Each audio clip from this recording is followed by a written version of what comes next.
Hey, in our wisdom friends, we have Heather Thatcher with us, who is a stress coach.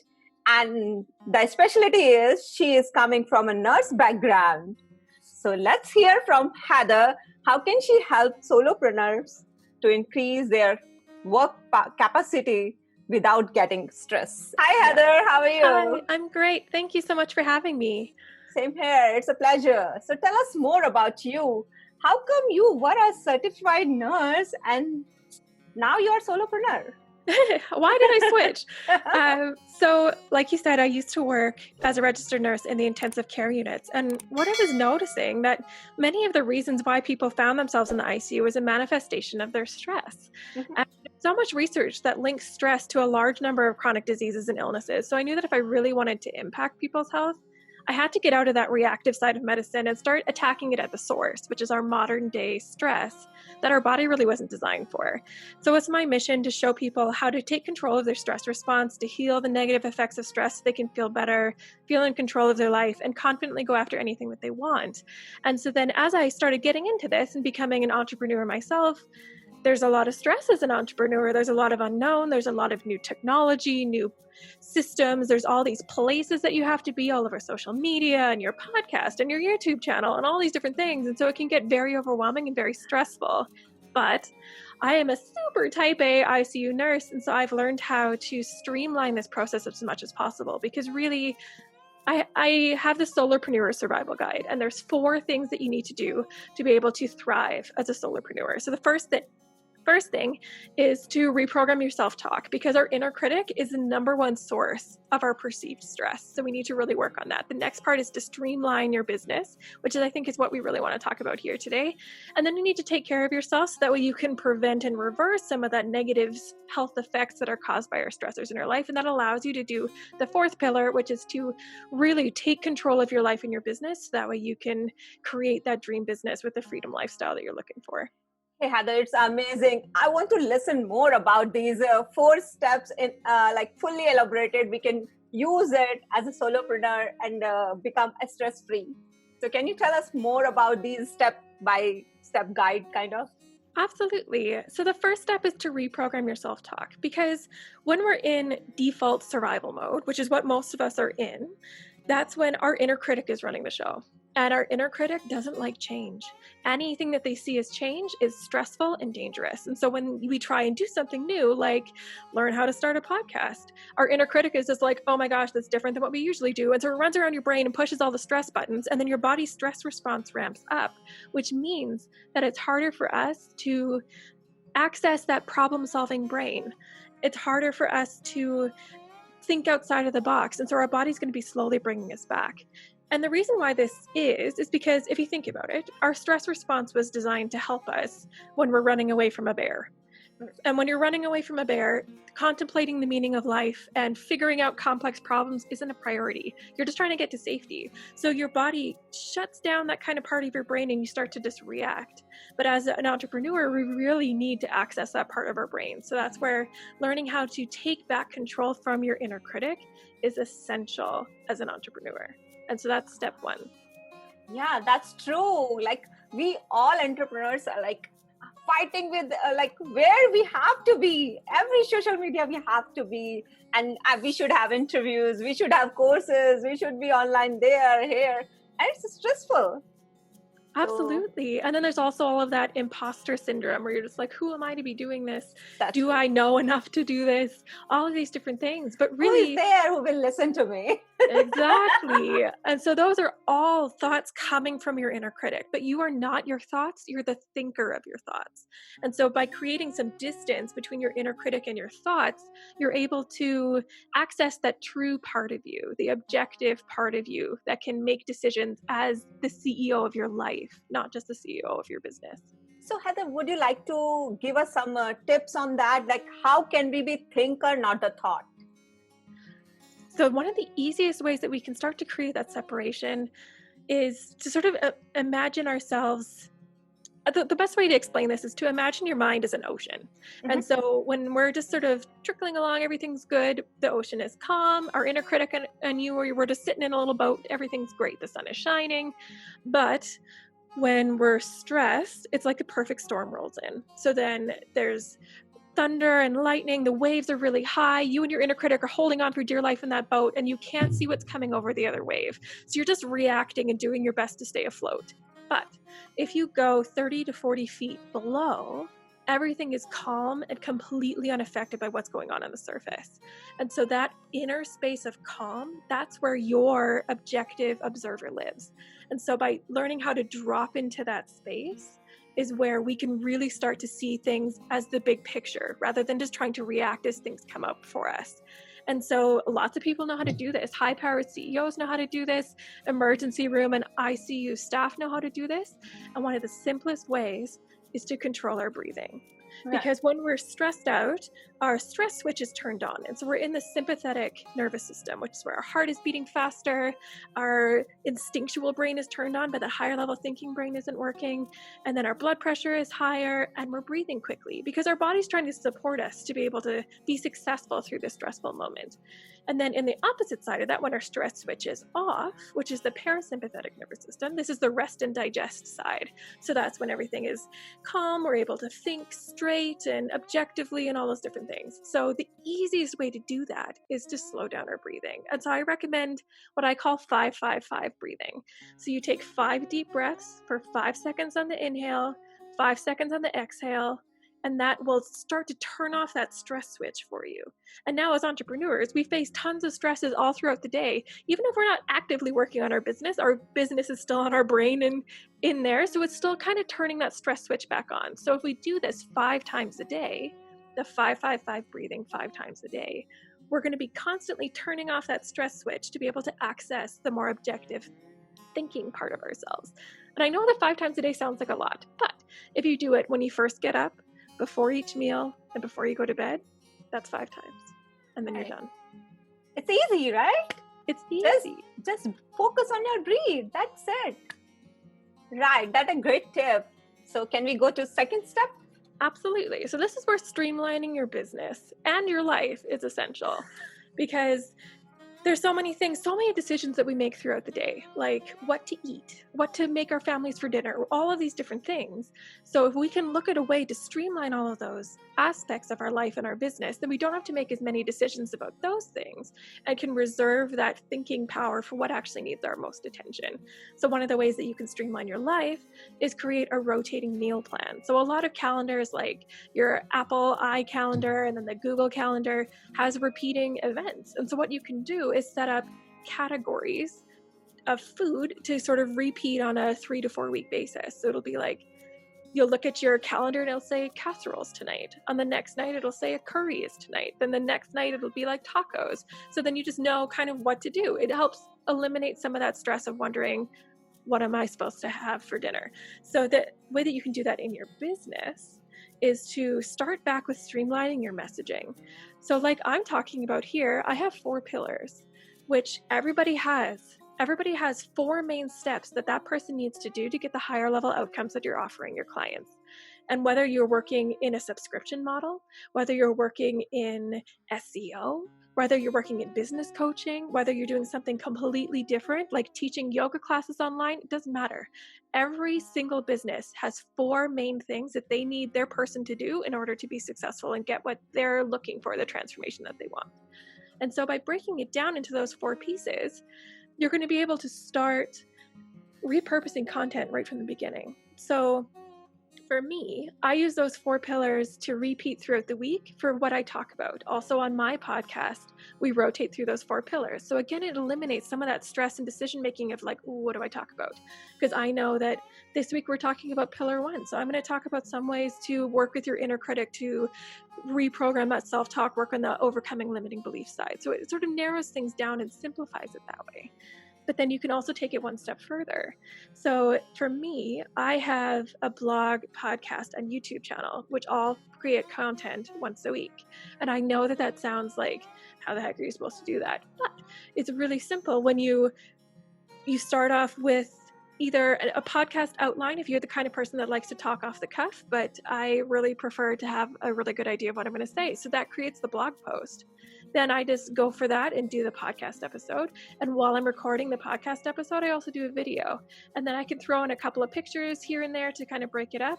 But it's that simple. I use that exact same script, podcast, blog kind of thing to do a Facebook Live. So it's all getting everything repurposed from the beginning. Because I know a lot of people talk about repurposing content, but it seems like an afterthought. Hey, I've got this piece of content. How do I break it up? And that's very overwhelming. But if you come at it from the other side, it's really simple. So for my Instagram captions, I also use those to create a daily podcast and an Alexa briefing. Because you can, if you keep your Instagram caption to about 200 words, it takes about a minute to read that. And then that becomes an easy daily podcast that you can give your listeners to give them a quick SEO tip every morning while they brush their teeth. So it's just ways to plan ahead of how to repurpose that content. But you have to think of how you're going to repurpose it from the beginning. Does that make sense? Right, it is. It's very helpful. So can you elaborate a little bit more, like your steps? Like you said that you start with blog, then you record your podcast plus video, and then you edit it into that. And then you do some 1 minute briefing, right, for SEO. Can you elaborate a little bit, like give us an example for your first pillar? Suppose you are doing that. Yeah, so for the first pillar, so what I have is I talk about stress on my social media because that's my focus.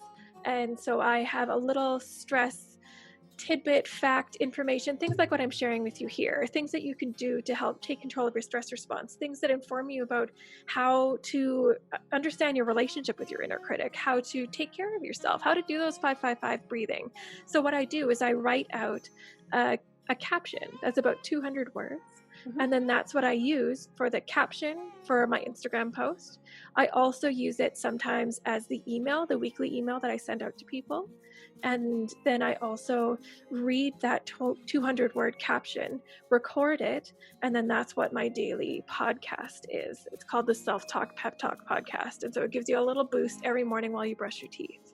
And so then that's also available as an Alexa briefing because I set them up at the same time. Wow. And it just goes out. And so really, I spend a couple of minutes writing that because it's something that I'm very comfortable talking about. Like I think most of us are with our business information. We're like experts in our own experience of it, right? So then you're able to fire out 200 words really fast and then off you go. You've got 3 to 5 pieces of content just from that quick thing that you've written out. Wow, awesome. That's a great tip. Okay, so tell us more. So the next pillar is about taking care of yourself and taking care of your stress response. Because again, as entrepreneurs, it's a stressful job. It's a stressful life. And especially in the beginning when you're still kind of figuring things out and where you want to be and attracting your audience and all these different things. So in order to minimize the negative health effects of stress and to be able to access that higher level thinking part of your brain, you need to be able to do all of those things to take care of your body. And that includes good nutrition, that includes sleep, and that includes, exercising, moving your body. And especially when we get in a groove, it can be really hard to get up because we're so focused on what we're working on. To be able to break that brain cycle and get out is really tough. And so again, using the tools that you have, using your phone to send reminders to you that it's time to get up and stretch and have plans for what you're going to do for that. And if you're the kind of person that gets a phone notification and just dismisses it because you're super busy and like writing what you're doing, put your phone on the opposite side of the room, make it set an alarm, and you're going to have to get up to turn that alarm off because it's going to be annoying. And that'll help you get into that habit so that way you won't have to continue to leave your phone across the room, but you'll still be able to get up. Right. I know, like sometimes I'm sitting with the thought that I will write it and I forgot to get up to drink water. It's like, what am I doing? Absolutely. And that's when we get so focused and in the zone, and that's okay. It's where some of our best content comes from, right? But that's right. Where using what you have available to you, our phones are the best personal assistant you could ever ask for. It's just setting it up with systems and processes so that way you don't have to continue to do it. And it's just going to happen on an automatic basis. Oh, that's nice. Thank you. So can we move on the fourth pillar, please? All right. So the fourth pillar is really taking ownership of your life and your business. It's a lot of mindset work to remove some of those limiting beliefs, to break free of what you should be doing and actually follow through with what you want. Because especially in the entrepreneur space, there's lots of information out there of how you should grow your Instagram account, how you should be showing up on video, how you should have a podcast or a YouTube channel or all these different things. But really, when you're in alignment with what works for you and what works for your audience, it doesn't matter what everybody else is saying. Because right now there's this big trend, it's been a trend for a couple of years, that video is the thing. Everybody needs to do video. For my audience, they don't watch video because they are too stressed, they are too busy. They want to multitask while they're doing this. They don't care what I look like while I'm talking. They just want to see and listen to the audio and to learn. So from a YouTube channel perspective, that's not where most of my people are. Podcast is the way to go. So again, like really getting into who you are, what works best for you, and what your audience actually needs. And just really taking that into your own hands, ignoring all of the information of what you should be doing and just allowing yourself to own it, to own your digital CEO and go for it. Wow, that's a lot of information and that's great. Thank you, Heather. It's like you make it like in a box and just be stress-free. You are an entrepreneur. Because when you have a set system, when there's like step, do this, then you're actually going to get the results you need in the fastest time possible. Because like we all know, if you want to try and figure it out yourself, it's going to take time. There's going to be lots of trial and error. But if you have access to a simple system that's going to work you through, that's going to give you the results that you need. And that's what all of us are searching to create for our clients, is we want to create that system for them so they can see it and be like, oh, that makes perfect sense. That's what I need to do in these orders. Thanks for showing me that. Right. So as my system is also like that, connection, creation, and communication. So my thing is just connect to yourself, connect to others, then you can communicate, and then you can create your leadership or something that value for you. That's perfect. We have the same message actually. Yes, exactly. I love it. Okay, so tell us more. What do you do? Like this platform we covered. So more audience. How do you get the email list subscriber? Great question. So again, with every single business, if you use what's called the trans-theoretical model of change to help design your opt-ins, you're going to have really highly converting opt-ins. So what the trans-theoretical model of change is it's this 5-step process that everybody moves through when they're trying to create change in their life. And so the first step is the pre-contemplation. And so that's where you're meeting a lot of people on social media. They're like thinking about whatever it is that you're selling, but they're not really sure yet. They're trying to get more information. The next step is contemplation. So that's where they're like really starting to figure out like, okay, so what's going to work? And that's when you're going to be maybe bringing them to your podcast or to your email list or all these different things.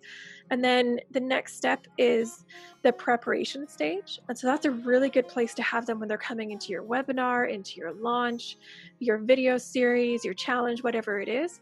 You're going to help them prepare. You're going to help them shift their mindset so that way they're ready to buy and ready to take action, which is the 4th step of that. And that's the action phase. That's when they're working with you. And that's when they're going through your program, your services, using your product, whatever it is. The 5th step then is maintenance mode. And so that's after they've received the transformation. Now you've got to give them the next step. Now what? You've now fixed your SEO. Now you've created a low stress, streamlined business. Now you've created connection and you're communicating strongly as a leader in your space. So once you've done that, then what? So that's when you add the next steps in, which could be a back-end membership site or an ongoing training that they could do with you, all kinds of different things. But really, to grow your email list, you have to meet people where they are. And so this was a hard lesson for me to learn at the beginning because I gave away free stuff to help them take action because that's what I thought people wanted. I gave them steps to break a bad habit. I gave them steps to break a thought pattern, all these different things. It wasn't working. People weren't downloading them as much. They weren't super interested in it. And they were just like, I don't know. But if you meet them where they're at, which is in the pre-contemplation phase, where they're trying to learn more about what you offer and what they need to think, how they need to feel differently, what the domino belief is going to be, that's where your opt-ins are going to be really, really well converting. So now my opt-in pages convert at about 60 to 70%. And the follow-up sequence, my open rates for the nurture sequence, the initial nurture sequence, are about 70 to 80%. And it just, because you're meeting them where they're at, you're adjusting their beliefs and realizing that, helping them realize that where they're at right now is not where they want to be. Those kind of opt-ins are the ones that are really going to explode your email growth. Plus, you don't need that many opt-ins. If you've got these pillars, these 4 pillars, you need 4 opt-ins, you're good. Oh, wow. So tell us more about copywriting. So it's like the first stress is, how can we write the contents which appeal to our audience? So for that, what kind of stuffs you use?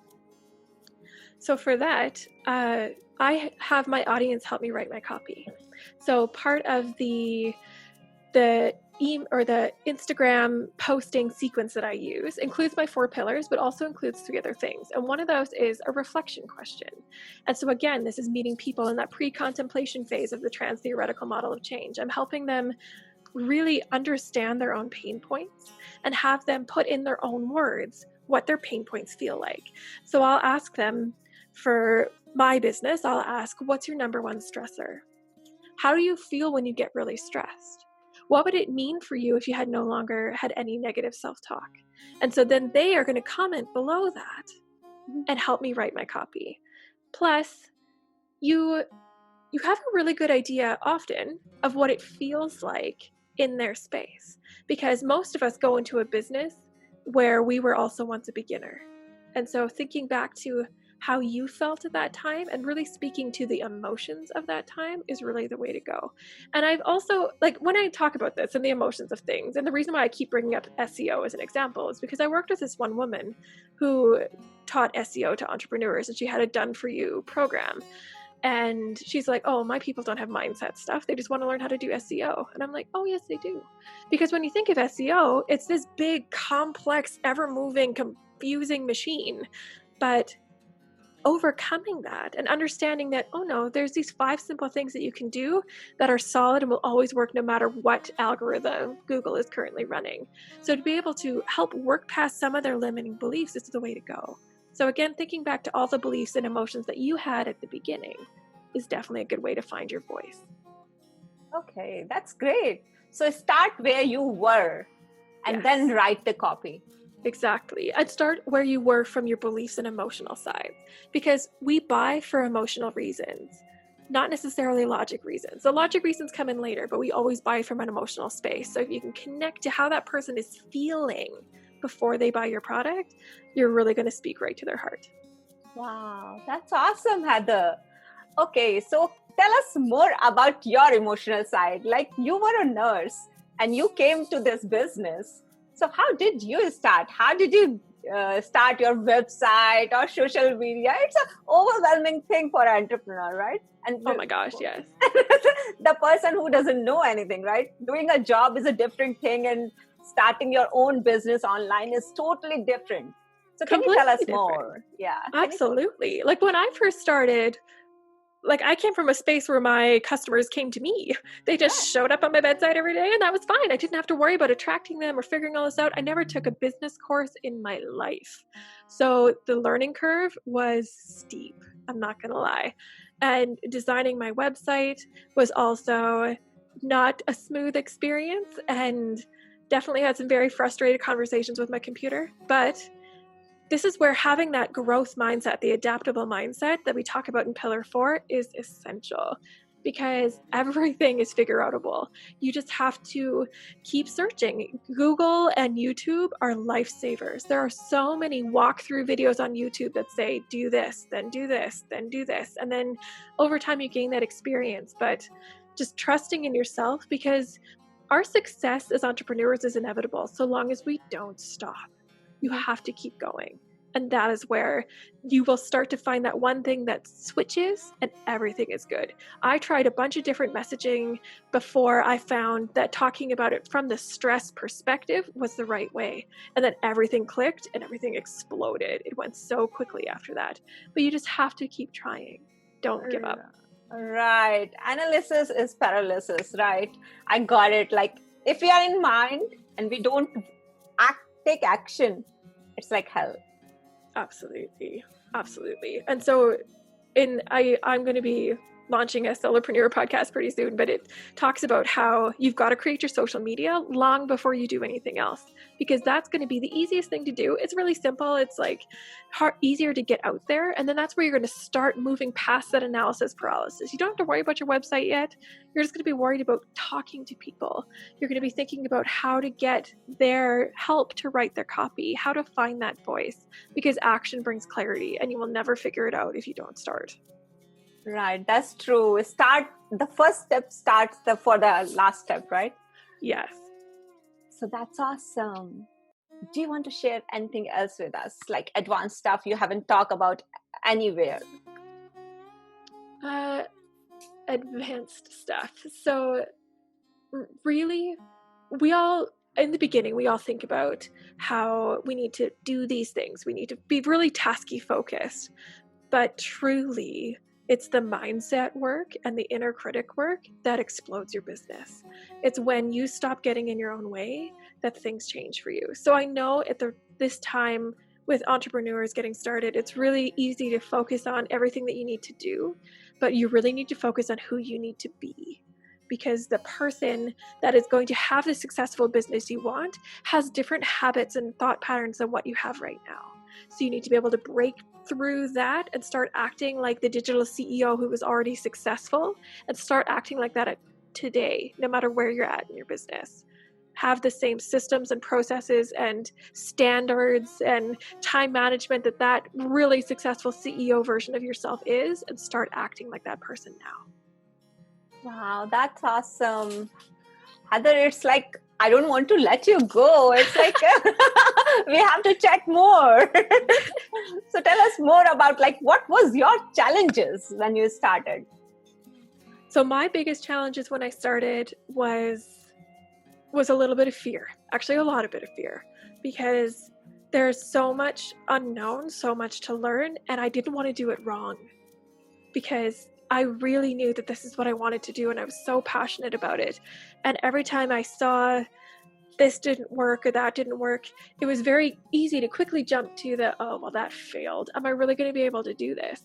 But that's where, again, working on that inner work, that mindset work is essential, because you can see mistakes as opportunities. You can see failures as learning chances. And so when you look at it from that perspective, when I could look back at all of my failed launches where I had lots of interest and nobody bought, instead of looking at that as like, oh, what did I do wrong? To be like, okay, what went well? What could I do better next time? Is the absolute thing that made the biggest difference for me. That, and having a supportive community around me. Because when we're, especially as solopreneurs, entrepreneurs, it can be very lonely. It can be very isolating. And you're wondering am I the only person that struggles this much with this? But when you reach out to other people, it actually makes a difference. And it actually makes a huge difference in how our body processes stress. Because when we're really stressed, there's, on the top of each strand of DNA, there's these little caps, and they're called telomeres. And the more stressed that we are, those little telomere caps get worn down until they disappear. And then our DNA starts to unwind and unravel. And so that leads to rapid aging. And that also leads to diseases like cancer. But when we surround ourselves by a community of people that understand our struggles and can just hear us, hold space for us, there doesn't have to be a system or any kind of structure to how to get out of things, just to be listened to and heard is enough for our body to rewind those DNA strands and to recreate the caps and heal the entire DNA strand that was damaged by stress.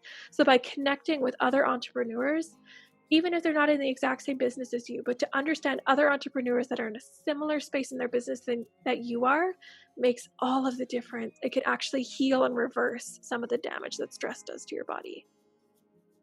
If you don't get anything else out of this interview except for the two things, is one, you are not your thoughts. You are the thinker of your thoughts. So when all of that negative self-talk, all of that doubt, that fear comes in, remember that you are not the fear. You are not the doubt. You're the person that's choosing to believe that right now. So you have the ability to take a step back, drop into that mindful space with those 5-5-5 breaths, and to be able to look at things more objectively. And then the next thing is, like I said, your success is inevitable so long as you don't stop. So your mission is important. It's really special and wonderful that you're trying to help other people achieve that. Don't give up on that. Your people need that. So Heather, now tell us, where can we find you, and when is your podcast is launching? We are very eager to join you. Yes, so thank you. My podcast is going to be launching in about a week, and it'll be called the Solopreneur Survival Guide Podcast. And you can also find me on Instagram at the Solopreneur Survival Guide. And there's also a stress-focused Facebook group that gives a lot of strategies that are really applicable to solopreneurs as well. Wow, that's awesome. Thank you very much, Heather. It was very nice talking to you, and it was amazing. Thank you. Thank you so much for having me here. I really appreciated it. Bye-bye, Heather. Bye.